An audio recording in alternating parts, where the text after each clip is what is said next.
Hello အားလုံးပဲမင်္ဂလာပါကျွန်တော် Naing class ကနေပြန်လည်ကြိုလိုက်ပါရစေကျွန်တော်နည်းနည်းရုံးလုံးလေးများနေတော့ channel ပြထားမိလို့ဖြစ်သွားတယ်ပေါ့နော်ဆိုတော့ surprise လေးနဲ့တူပြန်လာပါပြီဒီနေ့ကျွန်တော်တင်ဆက်ပေးမယ့်အကြောင်းလေးကတော့မသိသူကြော်သွားသိသူဖော်စားဆိုတဲ့ website အကြောင်းပဲဖြစ်ပါတယ်ဆိုတော့ဆက်ကြည့်အောင်ဆိုတော့ဒီ website ကတချို့တွေသိမသိဘူးသိရလူတွေလည်းရှိတယ်ဒါပေမဲ့သိရင်ဘယ်လိုအသုံးချရမလဲဆိုတာမသိကြသေးဘူးပေါ့နော်ဆိုတော့အဲ့ဒါလေးကိုကျွန်တော်အသေးစိတ်ပြပြချင်တာဆိုတော့ရင်းသုံးကျွန်တော် intro ပြပြရရင်တော့ဒီ website နာမည်က Coursera ပဲဖြစ်ပါတယ် Coursera ဆိုတော့ကျွန်တော်တို့ online learning website တစ်ခုဖြစ်ပြီးတော့ online degree တွေ bachelor တွေ certificate တွေအများကြီးကိုကျွန်တော်တို့ဒီပေးနေတယ်ပေါ့နော်ဒီ online website ဖြစ်တယ်ဆိုတော့ဒီမှာကျွန်တော်တို့ course တွေအများကြီးတက်လို့ရတယ်ကျွန်တော်တို့လာစဉ်ကြီးတွေပေးပြီးတော့တက်ရတာမျိုးရှိတယ်လို့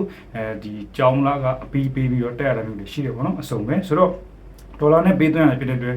ကျွန်တော်အခုလိုအချိန်တွေမှာတော့တက်ဖို့ကအရင်ခဲရင်နေပေါ့နော်ပြီးတော့ဒီနိုင်ငံခြားကျောင်းတွေကအရင်စီးကြည့်တယ်လေဆိုတော့အဲ့ဒီမှာကျွန်တော်တို့ free တက်လို့ရတဲ့ဒီ certificate ပေးတယ်ပေါ့နော် class တွေပြီးတော့ဒီ training course တွေအများကြီးရှိတယ်အဲ့ဒါတွေကျွန်တော်ဘယ်လို apply လုပ်မလဲဘယ်လိုတက်မလဲပြီးတော့ကျွန်တော်ပတ်စံတပြားတစ်ချက်မှမကုန်မဲ့နဲ့ internet ရှိရုံကိုယ့်ရဲ့ phone သို့မဟုတ် computer ရှိရုံနဲ့ကျွန်တော်တို့ certificate တွေ online နဲ့ယူလို့ရတယ်ပြီးတော့ဒီ certificate တွေကတရားဝင်တွေဖြစ်တယ်မိမိရဲ့ LinkedIn profile မှာပြန်ပြီး share လို့ရတယ်အလုပ်လျှောက်တဲ့အခါမှာကျွန်တော်တို့ပြလို့ရတယ်ပေါ့နော်ဒီအလုပ်ရှင်တွေကိုငါဒါတွေတက်မြောက်တယ်ဆိုတဲ့အကြောင်းကိုအဲ့လိုဆိုတော့အရင်အသုံးဝင်တယ်ဗျာပြီးတော့တော်တော်များများ Coursera website ကိုတော့တည်တယ်ဒါပေမဲ့အဲ့ဘယ်လို free တက်ရမလဲမသိဘူးထို့ကြောင့်လည်းfree တက်လို့ရပါမလားလို့နော်ဝေဝါးနေရရှိတယ်ဆိုတော့ဒါတွေအားလုံးကျွန်တော်ဒီနေ့ဒီချာအသေးစိတ်ရှင်းပြသွားမှာဖြစ်တဲ့အတွက်ကျွန်တော်နဲ့အတူလိုက်ပြီးတော့ကြည့်ဖို့ဖိတ်ခေါ်ချင်ပါတယ်ဟုတ်ကဲ့ဒါဆိုရင်ကျွန်တော်တို့အခု Google ကိုသွားမှာပေါ့နော်ဆိုတော့ Google မှာ Coursera ရိုက်လိုက် COURSERA Coursera ရိုက်လိုက်ရင် Coursera website တွေအများကြီးကြာလာမှာပေါ့နော်အပေါ်ဆုံးတစ်ခုကတော့ဒီ original ပဲပေါ့ဆိုတော့အဲ့ဒီမှာကျွန်တော် select နေလိုက်ပြီဆိုရင်ဒါကျွန်တော်ရဲ့ဒီသူ့ရဲ့ website ကိုတက်ရောက်သွားပြီပေါ့နော်ဆိုတော့အဲ့ဒီမှာကျွန်တော်တွေ့ရမှာလက်ရှိကျွန်တော်တက်နေတဲ့ course ကတော့ပေါ့နော်ရှိနေတော့ဒီ course ကိုပြလိုက်မယ်ဆိုတော့ကျွန်တော်တို့ကဒီမှာဒီအောက်ကနေစကြည့်ရမှာပေါ့နော်ဆိုတော့ဒီမှာand your degree ဒီအစပေါ်လိမ့်မယ်တော်တော်များများပြီးရင် most popular certificate ရှိမယ်ပြီးတော့ဒီမှာအများကြီးပဲပေါ့နော်ကျွန်တော် new on Coursera ဆိုတာ course new တွေလည်းရှိမယ်ဆိုတော့ကျွန်တော်အရင်ဆုံးဘာကြောင့်ဒီ free တက်ဖို့လိုတာလဲဆိုတော့ကျွန်တော်ပြမယ်နော်ဒီမှာ course တွေအများကြီးရှိတယ်ဒီမှာ and degree ဟုတ်လား degree တောင်ယူလို့ရတယ် online ကနေဟုတ်ပြီနော်ဆိုတော့ degree ယူခြင်းဘယ်လောက်ပတ်စံကြာမလဲအချိန်ဘယ်လောက်ပေးရမလဲကျွန်တော်ကြည့်အောင်ဒါဆိုရင်ကျွန်တော် University of London ဟုတ်ပြီနော် London ကဒီတက္ကသိုလ်မှာကျွန်တော်ပို့ယူလို့ရတယ် degree ဆိုတော့သူကဘယ်လောက်ကြာမလဲ36လနဲ့82လဆိုတော့ကျွန်တော်6နှစ်ထိကြာနိုင်တယ်3နှစ်ကနေ6နှစ်လောက်ထိကြာနိုင်တယ်ပြီးတော့ 100% online learning ဖြစ်တဲ့အတွက် online ကနေပဲသင်ပါ100% degree course เนาะ total degree course ကကြတော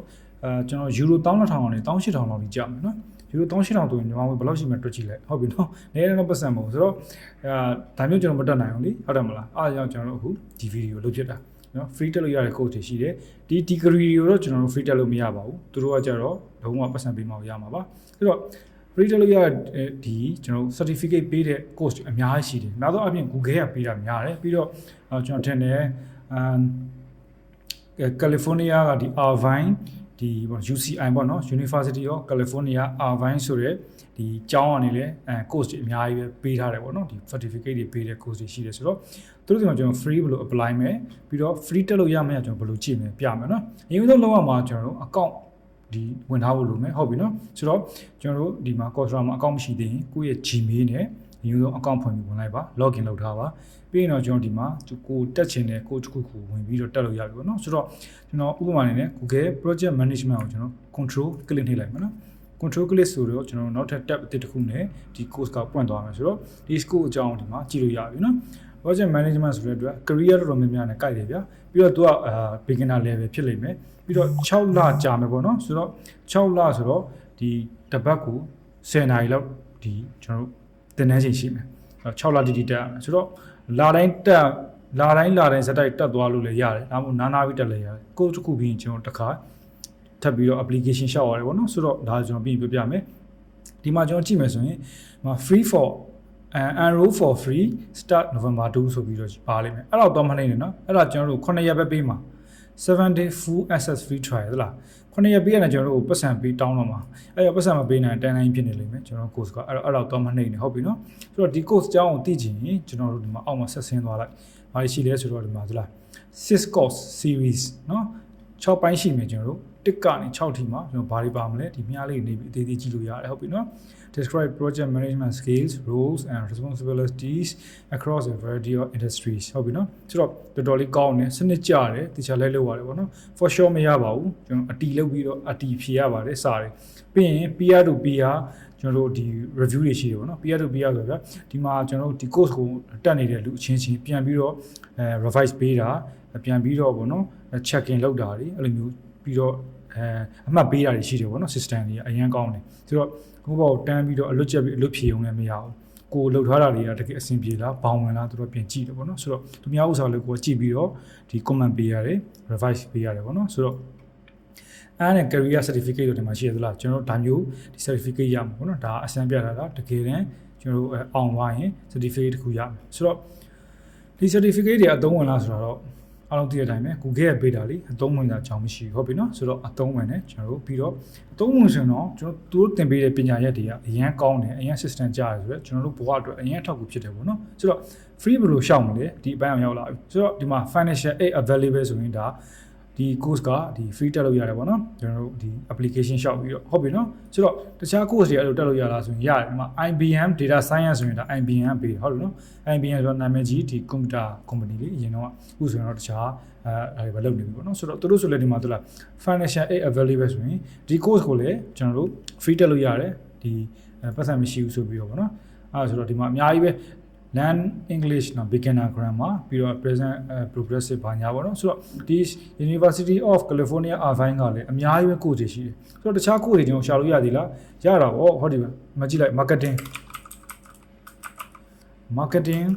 and communication ဟုတ်ပြီနော် marketing and communication နဲ့ပတ်သက်ရင်ကျွန်တော်တက်လို့ရတော့အများကြီးရှိဟုတ်ပြီနော် the strategy of content marketing ဆိုတာဒါဆိုရင်ကျွန်တော်တို့မှာ free လို့တော့ရေးထားတယ်ဟုတ်လားသူဆိုရင်လုံးဝ free ပဲ financial aid ရှောက်စရာတော့မလိုဘူးမှာ control click နဲ့နှိပ်လိုက်မယ်ဟုတ်ပြီနော်ကျွန်တော် video လေးနဲ့ကြာမယ်နော်ကျွန်တော်အသေးသေးပြောမယ်ရှောက်မှွေမယ်လေဟုတ်ပြီလားကျွန်တော်တူလိုက်ကြည့်ပါဆိုတော့မှာ enroll for free start November 2ပဲသလားဒီမှာတပတ်ရမယ်ဒီပါတယ်မရေးထားဘူးဒါဆိုရင်ကျွန်တော် financial aid available လုပ်ဆရာမလိုဘူး financial available ရှောက်မယ်ဆိုရင်ပိုစစ်ဖြစ်တယ်ခါကြောက်တို့ကဒီ course မှာကျွန်တော်လစဉ်ကြီးတွင်းပြီးတော့တက်ရတဲ့ course တွေရှိတယ်ဆိုတော့အဲ့လို course တွေကြာရင်ဒီ course ကလစဉ်ကြီးလို့မလို့ဆိုတော့ကျွန်တော်မသိကြဘူးအဲ့ဆိုရင် financial aid နဲ့ရှောက်လဲရတယ်နော်အဲ့ဆိုတော့ financial aid နဲ့ရှောက်ရင်အကောင်းဆုံးပဲဒီမှာဆိုရင်ကျွန်တော်တို့ဘယ်လောက်ကြာမလဲ5 module ကြာမယ်ဆိုတော့ကျွန်တော်ထင်တယ်8 language available နော် language ရှိခုလောက် approximately 20 hour to complete လားနိုင်20ကြာမယ်ဒီ code ကနော် intermediate level ဖြစ်တယ် beginner မဟုတ်ဘူးဆိုတော့ကျွန်တော်အင်္ဂလိပ်စာကောင်းကောင်းလေးနဲ့ဒီမျိုးဒီ marketing အခြေခံရှိရလို့တက်တင်တယ်ပေါ့နော်ဆိုတော့ဒါမျိုး course တွေအများကြီးရှိတယ်ဗျာဟုတ်ပြီလားဆိုတော့ short ကြည့်နော်တက်လို့ရတယ်ဒီမှာ Illinois ကပေးတယ်ဒီမှာ urban campaign လို့ရှိတယ်လားအဲ့ဆိုရင်ဒီမှာdigital media and marketing strategy ဒါဆိုလဲကျွန်တော်ထင်တယ်free ရလောက်တယ်ကြည့်လိုက်အဲ့လိုလိုက်ကြည့်ပေါ့နော်စိတ်ဝင်စားတဲ့ဟာလေး financial aid ရတာပေါ့ဟိုမှာ financial aid available အဲ့တော့တက်လိုက်အောင်ဟုတ်ပြီနော်ဆိုတော့အခုကျွန်တော်အစမ်းတစ်ခုရှောက်ပြမယ်ဆိုတော့ဒီမှာ Google Project Management Professional Certificate အဲ့ဒါဆိုကျွန်တော်ဒီမှာ financial aid available ကို click နှိပ်လိုက်အဲ့ကျန်ကျွန်တော်ဒီမှာဖြည့်ရတော့မယ်မဖြည့်ရင်သူကပြောထားတာဒီ course က original price က$50တန်တယ်ဒါပေမဲ့ main အလကားရှောက်မယ်ဆိုလည်းရှောက်လို့ရတယ်နော်ဆိုတော့ကျွန်တော် reason တွေပေးရမယ်အရင်ဆုံးကိုရှောက်မဲ့ course ကို slot လောက်ထားကျွန်တော်ခုမှစတက်မှာဆိုရင်နော် course 1ပေါ့နော်ပြီးရင် next ကိုသွားအဲ့မှာကျွန်တော်တို့ဒီမှာ enroll မနှိပ်နဲ့နော် enroll ဆိုလို့ရင်ကျွန်တော်ပတ်စံနဲ့တက်တာဖြစ်သွားလိမ့်မယ် continue to the application သလားဒီ application ကိုသူတို့ approve လုပ်ဖို့အတွက်ကြတော့16ရက်လောက်ကြာမယ်2ပတ်ကျော်လောက်ကြာမယ်ပေါ့နော်ဆိုတော့ကျွန်တော်ဒီ course ကို application စီရှောက်ပြီးသွားပြီဆိုရင်2ပတ်ကြာလိမ့်မယ်2ပတ်ကျော်ကြာပြီးမှသူက approve ကြာလိမ့်မယ်ပေါ့နော် approve မကြာချင်လည်းမကြောက်ဘူးဆိုတော့ကိုရှောက်တဲ့ပုံမူတည်သေးတယ်ဟုတ်ပြီနော်အဲ့တော့သူကကျွန်တော်ပိတ်လိုက်မယ်နော် close လုပ်လိုက်မယ်ပြန်နှိပ်ပြမယ်ဘာလို့လဲဆိုတော့ဒီမှာဒီ course 1အတွက်ကျွန်တော်တို့က2ပတ်ကြာမယ် approve ကြဖို့ပြီးရင်ဒီ course 1ကိုတက်မယ်တက်ပြီးလို့ course 1ပြီးသွားပြီ complete ဖြစ်သွားပြီဆို course 2ကိုဆက်တက်ဖို့ဆိုရင်ဒါမျိုးကျွန်တော် financial ဒီ8မှာလာပြီးထပ်ပြန်လျှောက်ရတယ်ဟုတ်ပြီနော်ဒီ course 6ခုလုံးတစ်ခါလေးလျှောက်တာမဟုတ်ဘူးနော် course တစ်ခုတစ်ခါလျှောက်ရတယ်1 on 1ကျွန်တော်2ကိုဆက်လျှောက်2ပတ်ကြာမယ်2ပတ်ကျော်ကြာမယ်16ရက်ပြီးရင်3ကိုဆက်လျှောက်နော်ဆက်လျှောက်တဲ့ခါမှာ16ရက်စောင့်ပြီးရင် approve ကြရင်တက်အဲ့လိုဆိုတော့ကျွန်တော်ထင်တယ်ဒါတစ်ခုကိုတစ်လပဲထားဆိုတော့ကျွန်တော်2ပတ်ဆိုတော့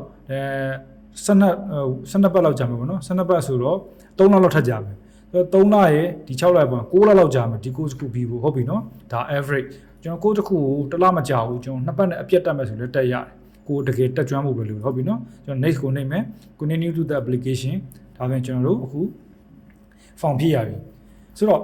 ကျွန်တော်ကအရင်လျှောက်ဖို့ရဆိုတော့ရှိပြီးသားစာတွေရှိတယ်ပေါ့နော်ဆိုတော့ဒီစာတွေကိုကျွန်တော်တို့ဒီတစ်ချက်ထားလိုက်မယ်ဆိုတော့အရင်ဆုံးဖြည့်ရမှာ education ကျွန်တော် high school လို့ဖြည့်ထားတယ်အကောင်းဆုံးပဲစစ်ဖြစ်တယ်ပေါ့နော် annual income 0ကျွန်တော်ပတ်စံမရှိဘူးလေပတ်စံမရှိလို့အလကားတက်ချင်တာဟုတ်တယ်နော်ကျွန်တော်ပတ်စံကဘယ် currency ကိုသုံးတာလဲဆိုရင်ကျွန်တော်တို့က Thai baht တို့ Singapore တို့ Asian country တစ်ခုခုရွေးထားလိုက်နော်ပြီးရင် employment status ဆိုတော့ကျွန်တော်အလုပ်ကိုင်အခြေအနေလောက်ကန်ခြင်းတွေကတော့အလုပ်မရှိဘူးပေါ့နော်ဆိုတော့အလုပ်မရှိဘူးကျွန်တော်အလုပ်လုပ်ခြင်းနဲ့အားကြောင့်ဒီ course လေးကိုတက်မယ်တက်ပြီးမှအလုပ်ရှာမယ်ဘာညာပေါ့နော်ဆိုတော့ employee လုပ်ထားတယ်ပြီးရင်တော့ကျွန်တော်ဒီမှာ reason you apply for 8เนาะဒီ course ကို free တက်ခြင်းတဲ့အကြောင်းရင်းဘာလို့တက်ခြင်းတာလဲဘာလို့ free လဲเนาะအဲ့ဒါဆိုကျွန်တော်paragraph 3ခုလို့ရေးတင်တယ်ပထမဆုံး paragraph ကကျတော့ကို expect လုပ်တာငါကတော့ဘယ်နိုင်ငံမှာနေပါလဲအသက်ဘယ်လောက်ရှိပြီပြီးတော့ငါရဲ့အခြေအနေငါနိုင်ငံရဲ့အခြေအနေပေါ့နော်ပြီးရင်တော့ဒီ course ကိုဘာလို့တက်ချင်ရလဲအကြောင်းရင်းကတော့ဒီ course ကဘာလို့အသုံးဝင်လဲရှေ့ဆက်ပြီးတော့ကျွန်တော်ဘလို့အတမန်ကြောင်သွားမလဲဒီ course နဲ့ပြီးတော့ဒီဟာကျွန်တော်ဘဝကိုဘယ်လိုမျိုးအထောက်ပံ့ဖြစ်မလဲဘာညာမို့ရေးပြီးရင်နောက်ဆုံးတစ်ခုကတော့ကျွန်တော်တို့ကျေးဇူးတင်တဲ့အကြောင်းနဲ့သူတို့ဒီ application ကို approve လုပ်မယ်လို့မျှော်လင့်ပါတယ်ပေါ့နော်ကျွန်တော်သတင်းကောင်းစောင့်နေမယ်ဘာညာပေါ့လေဒါမျိုးကျွန်တော်တို့ appreciate လုပ်တဲ့ paragraph လေးတစ်ခုလောက်ထည့်ထားဒီလိုမျိုးဆိုရင်ကျွန်တော်ပြည့်စုံတယ်စာအရှိကြီးတာမလို့ကျွန်တော် A4 3ရက်4ရက်ဒီမလို့เนาะကျွန်တော်တို့ဒီ vision ကောင်းကောင်းနဲ့ရှင်းရှင်းလင်းလင်းရေးနိုင်ရပြီအင်္ဂလိပ်စာနည်းနည်းတော့ရေးတတ်ဖို့လိုတယ်အများကြီးတတ်ဖို့မလိုဘူးเนาะဆိုတော့နည်းနည်းရေးတတ်ရင်ကျွန်တော်ရေးပြီး copy ကူ control C ဒါမှမဟုတ် right click နဲ့ copy ကူပြီးကျွန်တော်ဘာလုပ်မလဲသလား chat GPT ကိုသွား chat GPT ကအသုံးဝင်တယ်လေ AI သူက orange ပေါ့နော် open AI ဒီ website လေးအားလုံးနဲ့သိမှာပါဆိုတော့အဲ့မှာ new message နဲ့ new message တွေမှာကျွန်တော်ခုန copy ကူလိုက်တဲ့စာတွေ control V နဲ့ paste လိုက်ကျွန်တော် grammar check မယ် grammar တွေကမှားတတ်တယ်စလုံးပေါင်းတွေမှားတတ်တယ်နော်ကျွန်တော်တို့ဘယ်သူမှစစ်ပေးမှာမဟုတ်ဘူးစစ်ပေးမဲ့လူတွေမရှိတော့ဘူးရှိရဆိုရင်တော့အာနာဖို့ကောင်းတယ်ဗျစာအရှိယူစစ်ခိုင်းရမှာဆိုတော့ please check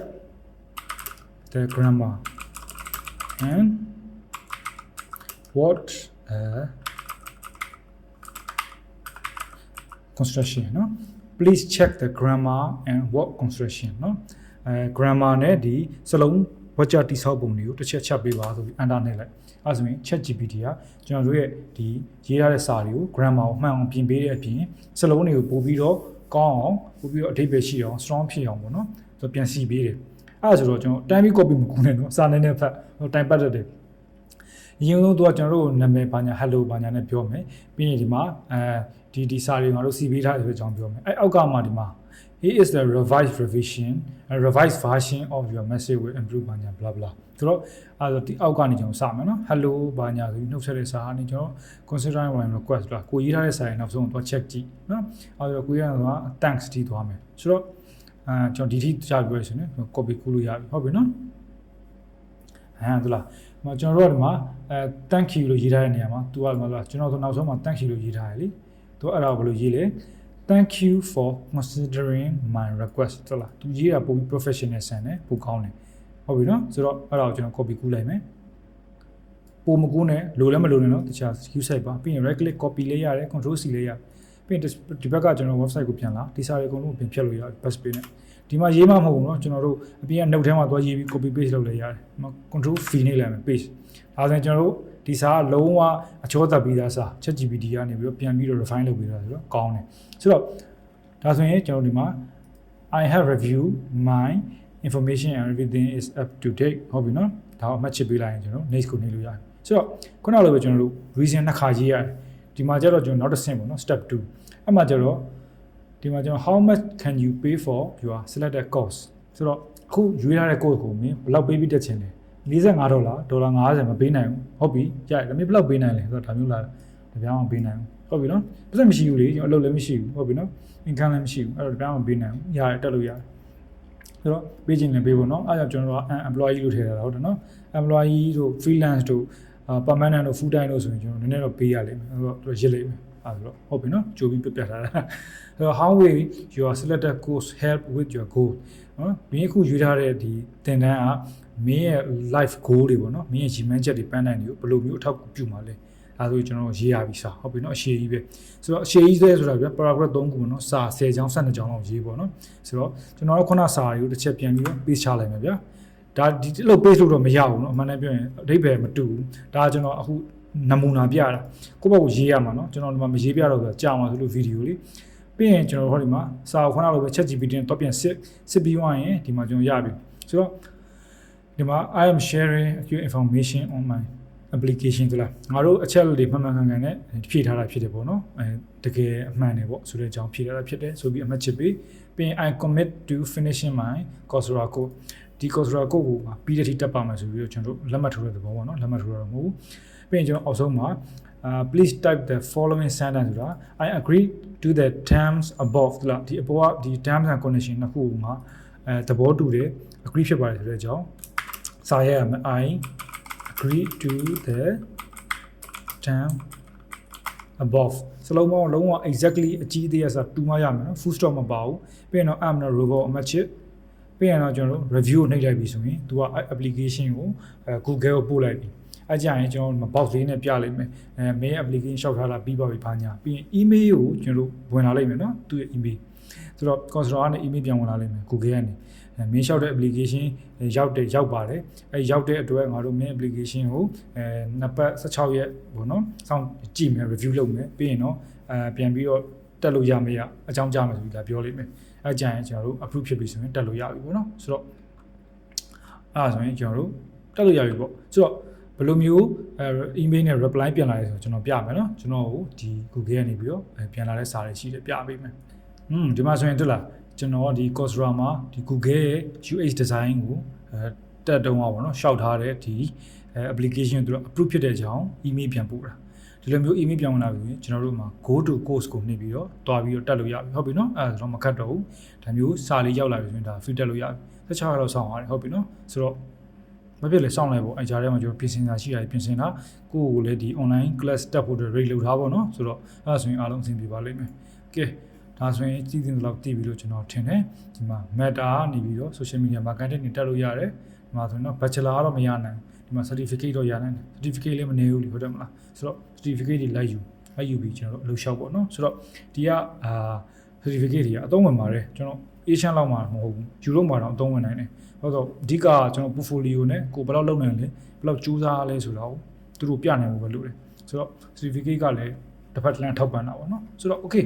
အားလုံးပဲကျွန်တော်ဒီနေ့ရှင်းပြရတဲ့ဒီ course လေးကိုသဘောပေါက်ထားလိမ့်မယ်ထင်တယ်ပြီးတော့လိုက်လုပ်မယ်တက်ဖြစ်မယ်လို့ထင်တယ်နော်ကျွန်တော်မြန်မာနိုင်ငံအခြေအနေနဲ့ဆိုရင်ဒါကလုံးဝရွှေအိုးပဲဗျာဟုတ်ပြီနော်ဆိုတော့ရွှေတွင်းပဲ